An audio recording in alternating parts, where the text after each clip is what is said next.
the honeybees are ultimately, the whole hive is an organism. They're not individuals. And to really start thinking about that, how that impacts us, of that we tend to, I think especially within American culture, we tend to sort of think of ourselves as being these highly individualistic persons who are not a part of a greater community, and that the impact that we make does not expand beyond ourselves, and that we really need to think about when we're doing this work, how do we work as a community, how do we value all the people in our community, all the people in our community. You're going to spend your money on the cheapest food you can find. Absolutely. And you know what that is? Absolutely. It's high fat. Yep. It's, you know, it's a lot of Spam. beef. And then that just perpetuates that whole circle of poverty, diabetes, obesity. There goes my glasses. But you know what I mean?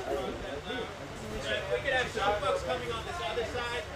The reason I do this work is multitude, but part of what I so strongly believe in is that this work really is able to address so many issues in our community, dealing with issues of preventative health care, creating access to healthy spaces, to creation of access to good quality food. It's a new commons that we're able to create common sites where folks can come back together and start discussing and organizing communities.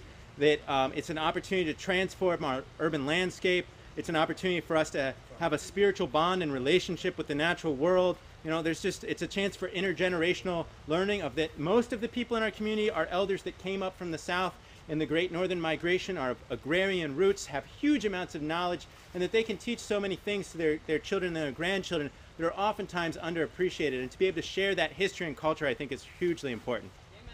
Amen. Amen. Are we passing the hat? Yes.